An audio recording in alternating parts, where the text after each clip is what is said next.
उनसे मिल कैसे सकेंगे। और जो जीवन भगवान के काम का नहीं है उस जीवन का रखने से फायदा ही क्या है, ऐसा सोचकर दूध आग में गिरने को उद्यत होता है।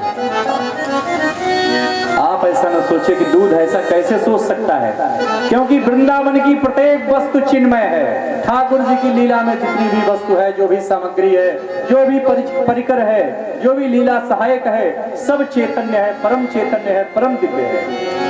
दूध भी सोचता है, वहां तो लता भी सोचती है, वृक्ष भी संकेत करता है, वहां तो यमुना भी स्तंभित हो जाती हैं, बोलती हैं। ऐसा हमारा दिव्य वृंदावन दूध सोचता है, ऐसी दिव्य चिंतन। मैया दौड़ पड़ी, दूध उबल रहा है ना, मैया ने सोचा अपना दूध तो अपने पास है, कढ़ाई के दूध को बचाऊं। मैया लाल जी को उतार के दौड़ पड़ी। लाल जी क्रोधित हो गए पुनः। एक बड़ी सी माखन की मटकी रखी है, लाल जी न जाने कहां से 3.5 साल के कन्हैया 3.5 किलो का लोढ़ा उठा लाए, सिल लोढ़ा के पड़ा लोढ़ा लिया है और जोर से उस पर मटकी पर पटक दिया। मटकी धड़ाम मारा। मैया भाग के आई, क्या देखती, श्रीमान जी का सारा शरीर माखन से तर है, बैठ के बासी माखन गटक रहे हैं। मैया ने सोचा कि अरे क्या किया जाए, ये थोड़ा दुष्ट हो रहा है, बड़ा उद्यमी हो रहा है। मैया ने सोचा इसको कुछ जो है सबक सिखाना चाहिए। एक चांदी की छड़ी मैया लेकर लाल जी को पकड़ने के लिए भागती है, दौड़ती है। लाल जी आगे आगे छम छम छम छम नो पर पायल बजाते हुए, मैया पीछे पीछे। यशोदा मैया थोड़ी स्थूल थी, मोटी। अब मैया की पकड़ में लाल जी आवे तो आवे कैसे।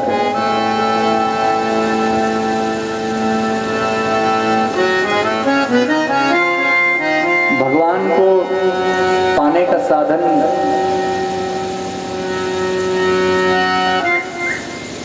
यशोदा के इस चरित्र के माध्यम से साधकों को बहुत सुंदर निर्दर्शित हुआ है, प्रकट हुआ, प्रकाशित हुआ है। मैया थक गई,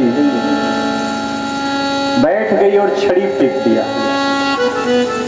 संतों ने कहा ये छड़ी कौन सी है? कह दी ये छड़ी अभिमान की छड़ी है। जब तक साधक के मन में अभिमान की भावना है तब तक भगवान उसकी पहुंच से बाहर है, उसकी पहुंच से बाहर है। जैसे ही अभिमान रूपी छड़ी फेंक दिया मैया ने, मैया का परिश्रम देखा तो कन्हैया पास में आ गए और कृपया सीप स्वबंधने, और कृपा करके स्वयं बंध गए। साधकों को एक और सीख मिलती इस घटना से, इस चरित्र से। श्रीमद् भागवत समाधि भाषा का ग्रंथ है। जीवन में हम बहुत कुछ सीख सकते हैं, अपने जीवन को दिव्य बना सकते हैं, ठाकुर जी की कृपा पा सकते हैं। कहते हैं जब तक जीव वाणी से, बुद्धि से, मन से, साधनों से थक नहीं जाता, हार नहीं जाता, तब तक भगवान की कृपा होती नहीं। कोई कहते हम माला करके भगवान को पालेंगे, करो अरब खरब माला करते रहो, ठाकुर जी मिलने वाला है। कोई कहते हम व्रत रख के ठाकुर जी को पालेंगे, तीर्थ सेवन करके पालेंगे। व्रत और तीर्थ सेवन से ठाकुर जी मिलता नहीं। सब कुछ करके हार गए, रोने लगे बैठ के। साधक जब विरह का व्यथित होकर रोता है, हे ठाकुर मेरा कोई सहारा नहीं, मेरा कोई सामर्थ्य नहीं, मेरा कोई बल नहीं, अब मुझे मिल जाओ। भगवान दौड़ के उसके गले से लग जाते, उसको अपने छाती से लगा देते हैं। भगवान को पाने का साधन यही है मेरे भाई बहन, जो यशोदा के दिव्य चरित्र के माध्यम से प्रकट हुआ है। भगवान पकड़ लिए गए, बहुत भय से कातर है। एक बार जिस पर निगाह कर दे, जिनकी वक्र भ्रिकुटी के भय से सागर सप्त उबलते देखा, उनका ही मैया के भय थे आंसू दृग से डलते। बिंदु जी कहते हैं सप्त समुद्र में उबाल आ जाता है जिनकी एक कठोर निगाह पड़ती है, ऐसे ठाकुर जी मैया के भय से रोते हैं और ऐसे ऐसे आंख नीचे रहे हैं। जैसे बच्चे रोते ना आंख मलमल के, तो कज्जल लगा है भगवान के नेत्रों में। तो कज्जल गोल गोल हो गया, भगवान की आंख बीच में गोल गोल कज्जल, जैसे भगवान जगन्नाथ जी की आंखें हैं, नहीं ऐसे ठाकुर जी की दिव्य झांकी हो रही। कृतागसं तं प्ररुदन्तमक्षिणी कसंत मंजन मसिणी स्वपाणिना, अपने हाथ से मलते जा रहे हैं। उद्वीक्षमाणं भयविह्वलेक्षणं हस्ते गृहीत्वाभिषयन्ते वागुरत। यशोदा ने सोचा लाल जी डर गए हैं, क्या करूं, कहीं चले न जाएं, अकेले पुत्र है ना, वृद्धावस्था की संतान है, मोह बहुत है, सोचती कहीं भाग न जाए, ट्रेन पकड़ के कहीं कलकत्ता मुंबई न चला जाए। सो उसको कहती है बांध के रखना है, हमको थोड़ी देर बांध के रखना है। बांधने का उपक्रम करती है मैया और कहते हैं इस पर बड़ा चिंतन होता है। रस्सी लाती है, बांधने का प्रयास किया, 2 अंगुल रस्सी छोटी पड़ गई, और रस्सी लाया, बांधने का प्रयास किया, 2 अंगुल फिर छोटी पड़ गई। बार बार पूरे घर की रस्सी लाके यशोदा ने जोड़ दिया, 2 अंगुल रस्सी छोटी पड़ जाती है। ये 2 अंगुल कौन है? संतों ने चिंतन किया है, 2 अंगुल जीव की अहमता और ममता है।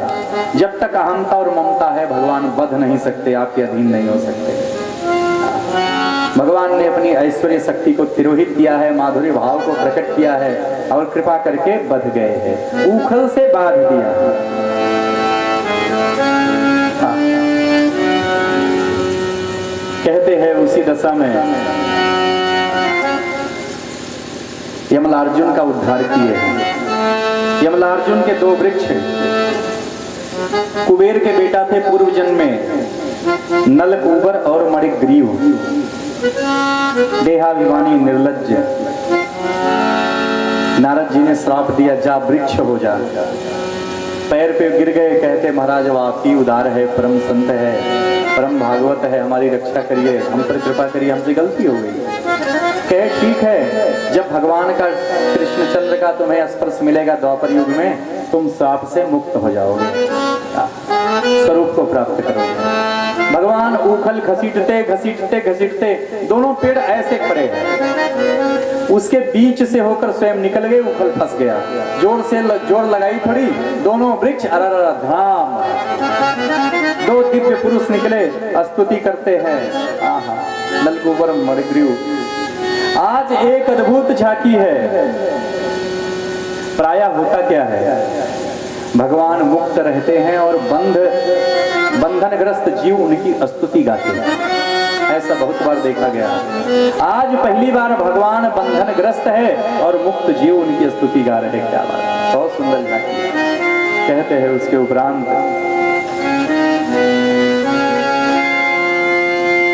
ठाकुर जी से एक ही कामना, एक ही वासना। भगवान ने आशीष दिया, कुबेर के पुत्र सुधाम गए हैं, माँ ने बांधा और बाबा ने मुक्त किया। नंद बाबा आ गए, देखते अरे लाल जी को बांध दिया।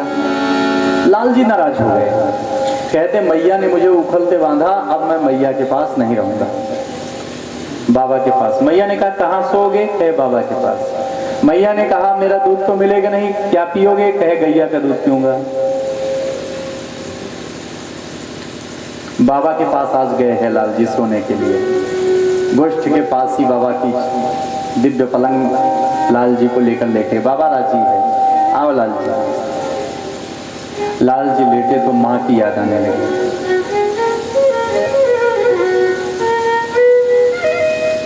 इधर यशोदा की बड़ी विलक्षण विचित्र दशा है। कभी कन्हैया का वियोग एक क्षण के लिए भी नहीं हुआ। आज कन्हैया पास में नहीं है, सारा जगत सूना लगता है। धन्य है वह साधक जो कृष्ण के बिना सारे जगत को शून्य देखता है। धन्य है वह साधक जो विरह में तड़पता है कृष्ण के लिए।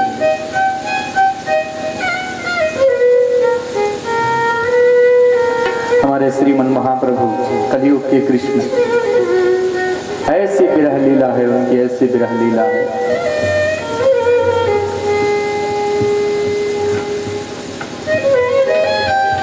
भगवान के लिए भक्त व्याकुल है तो भक्त भी यशोदा आदर्श साधक है, आदर्श भक्त है, तो भक्त के लिए भगवान भी व्याकुल होते हैं। इधर यशोदा रो रही, उधर कन्हैया रो रहे। बाबा कहते लाल जी सो जाओ, कन्हैया कहते नींद नहीं आ रही, मैया की याद आ रही। यशोदा को परम विरह की दशा घेर लेती है, लगता है जैसे प्राण निकल जाएंगे। कन्हैया के बिना जीऊं तो जीऊं कैसे। आंचल सुना है, हृदय सुना है, कंठ सुना है, कृष्ण के बिना कैसे जिया जाए, कृष्ण के बिना कैसे जिया जाए।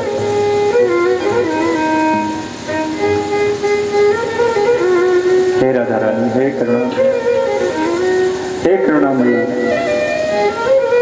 आप दोनों युगल सरकार अपनी प्रेममयी सेवा देकर हमको धन्य बना, हमको कृतार्थ करो। कोई साधन नहीं, कोई बल नहीं, कोई सहारा नहीं, आप कारण करुणा करते हो, कारण कृपा करते हो, बस इतना ही सहारा है ना। ऐसे विरह में रुदन करती है यशोदा। ठाकुर जी दौड़ कर आ जाते हैं। जब विरह में कातर होकर भक्त भगवान को पुकारता है, आने में देर नहीं लगती। ठाकुर जी छम छम पायल बजाते आ जाते हैं, जादू भरी कारी कमरिया, और मैया के आंसू पूछते हैं, मैया की गोद में छुप जाते हैं। भक्त और भगवान का मिलन है, अद्भुत है। ऐसी सुंदर दिव्य लीला, भगवान को पाने का साधन, उसके प्रेम में भरकर, उसके विरह में तड़प कर रोना ही भगवान को पाने का साधन है। जब प्रेमाश्रु बहते हैं, भगवान के विरह में आंसू बहते हैं, तो हृदय का मल छालित हो जाता है, नष्ट हो जाता है, धुल जाता है। जिन आंखों से आंसू बहार करता, उन आंखों में श्याम बसा रहे।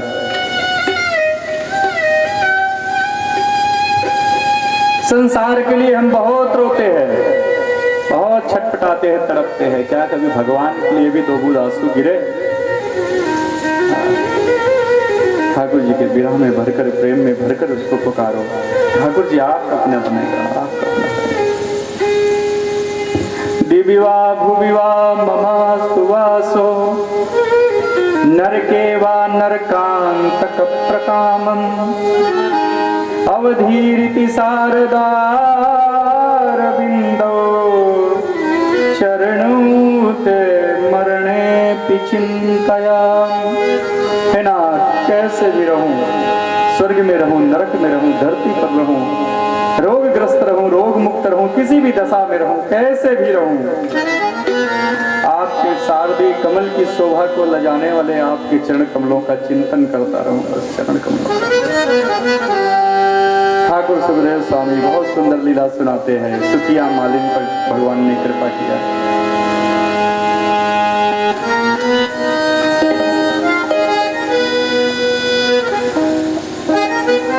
मालिन नंद द्वार पर आई, पुकार लगाती, फल ले लो, फल ले लो, फल ले लो। भगवान ने सुना, कहते हैं कि समस्त जगत को तो फल मैं वितरित करता हूँ, ये कौन ऐसी सौभाग्यवती है जो मुझे फल देने, मेरे दरवाजे पर फल देने आई है। ठाकुर जी दौड़ते हैं, अंजलि में अन्न लेकर दौड़ते हैं। सारा अन्न बिखर गया, केवल एक दाना रह गया। उस मालिन ने ठाकुर जी को अपनी गोद में बैठा के स्नेह किया और सारी टोकरी के फल ठाकुर जी को दे दिए। और भगवान ने एक दाना उसकी टोकरी में डाल दिया। जब घर पर जाकर सुखिया मालिन ने अपनी टोकरी खोली है, वस्त्र हटाया है, क्या देखती है, सारी टोकरी हीरे जवाहरात मोतियों से भरी पड़ी है। एक संदेश है इसमें, अपने सत्कर्म रूपी फल ठाकुर जी को अर्पित करोगे तो तुम्हारे जीवन रूपी टोकरी को सुख सुविधा रूपी रत्नों से भर देंगे, परिपूर्ण कर देंगे। एक सुंदर सीख, बहुत सुंदर लीलाएं हैं ब्रज की। कहते हैं उत्पात बढ़ता गोकुल में, रोज न रोज एक असुर कोई आ जाते हैं। आपस में विचार करते हैं सब कि यहाँ रहना गोकुल में ठीक नहीं है। एक भारी मीटिंग हुई,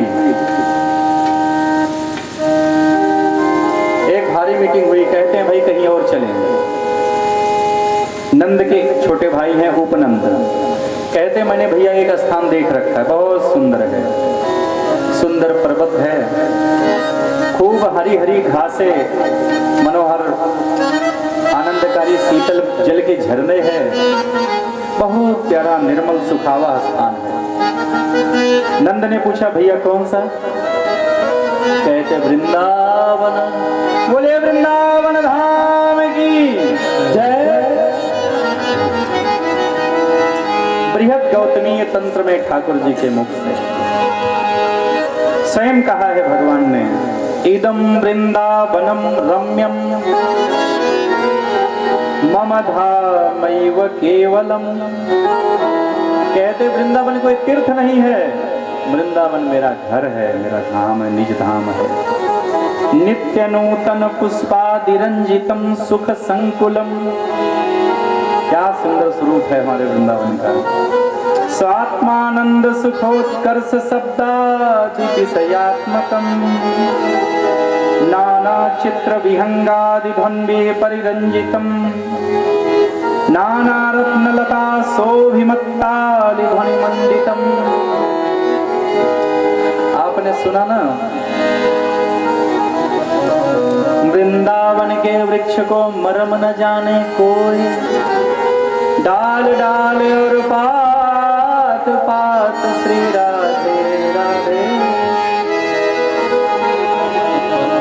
भनत प्रताप चहु नाचत मुदित मोर। वृंदावन में त्रिविध समीर डोले तरल तरंग है, यमुना के कूल और कदम्बन की डारन पे। यमुना के कूल और कदम्बन की डारन पे राधा कृष्ण बोलत व्यंग। गोपे में तय हो गया, सभी गोपों ने तय कर लिया कि अब हम वृंदावन में ही रहेंगे। सब लोगों ने सुंदर छकड़े तैयार कराए, सभी लोग छकड़ों पर तैयार होके अपना श्रृंगार करके तैयार होते वृंदावन धाम जाने के लिए। हम आप भी हृदय में मनोरथ करें, आइए तन से नहीं तो मन से ही आपको ले चलता हूँ वृंदावन। ऐसी कामना